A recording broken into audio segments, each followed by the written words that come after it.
bean sprouts, basil, lime juice, maybe even an egg or some sriracha? What do you like to eat with your pho?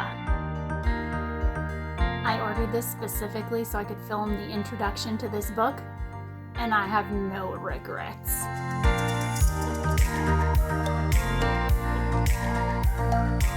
Hello again, everyone. It's Miss Cote, and I'm back again for another episode of Book Chats. Today, the book I'm going to tell you about is called A Pho Love Story by Lone Lee. This was one of my favorite things that I read over the summer. I got a chance to read this a little bit early, and it was so wonderful. I knew I had to share it with you guys, but I knew also that I should wait till it actually came out, which it did this week, so it is available right now. This book is about two teenagers named Bao and Lin. Bao and Lin have grown up down the street from each other. They go to the same high school, but they don't really interact. They're not friends. And the reason for that is because their parents operate competing Vietnamese restaurants that are right down the street from each other. And they're always trying to one-up each other. They have to have the best deals, the best menu, the best specials. They're always kind of eyeballing what the other one is doing to try and be bigger, better, and stronger. And Bao and Lin are kind of caught in the crosshairs of all of this feuding. Bao's having a little bit of a tough time because he's watching all of his friends and classmates find their passions and choose their majors for college and know exactly what they want to do with their lives. And he doesn't feel the same way. He's never had something that he's tried and thought, aha, yes, this is what I want to do for the rest of my life. He just doesn't have that feeling about anything yet. And so he's feeling a little bit directionless with his life.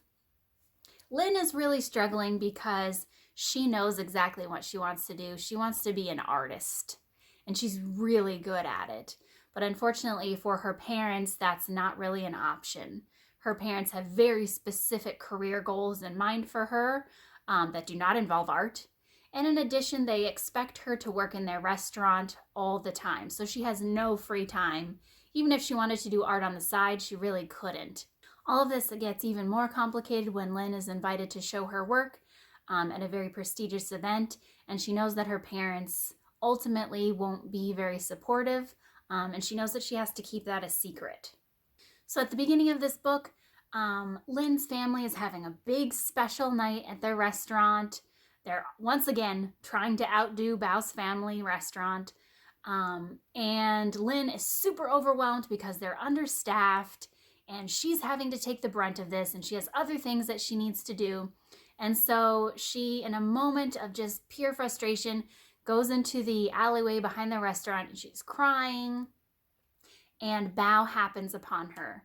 And because he knows the stress of the restaurant, because he kind of has this feeling that he knows exactly what she's going through, he offers to help that night. So he goes in, he knows exactly how to be waitstaff at a Vietnamese restaurant. He knows exactly what he's doing. And he takes over, and Lin's family doesn't really notice that he's there because he blends right in. So he's able to kind of moonlight in their restaurant that day, helping them get through the crush and helping Lin to feel better. And from that time on, the two of them realize, maybe we should have been friends this whole time. This is all compounded when Lin's BFF, who is a very passionate, driven writer, strong arms Bao into starting to write restaurant profiles for their school newspaper. And she also volunteers Lin to go along and draw up some art to go with the articles. So Lin and Bao find themselves on this writing team where their job for their high school newspaper is to go to different restaurants, profile the restaurants, kind of review them, and publish them in the high school newspaper. And of course, as they start doing this together, as they start working as a team and getting to know each other, they realize that they have a lot in common and there's a really strong connection between the two of them, and they start to fall for each other. This is an incredibly sweet, meet cute type of romance. If you love that kind of fluffy stuff, I think you're going to love this. But as someone who doesn't usually like that fluffy stuff, I loved this too, and I'll tell you why. As Lynn and Belle get to know each other, as they start to kind of investigate the origins of their parents' feud, they find that their parents aren't just feuding about pho.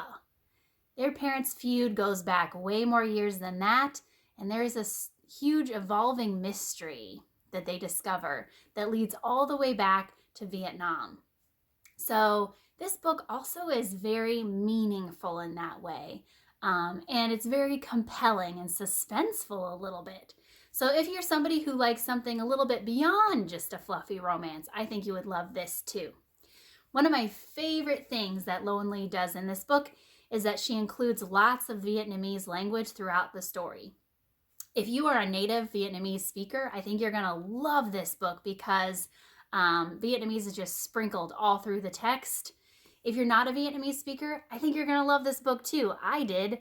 I've had no exposure to Vietnamese, but reading this book really encouraged me to research and do some Google Translate and learn something about a language I didn't know much about, and it was really fun. We have this book on order, so it should be here soon, so watch out for that. Also, look out for later this week when we will be selecting another life winner and sharing a little bit about what we are reading for life. We'll see you next time on Book Chats. Bye!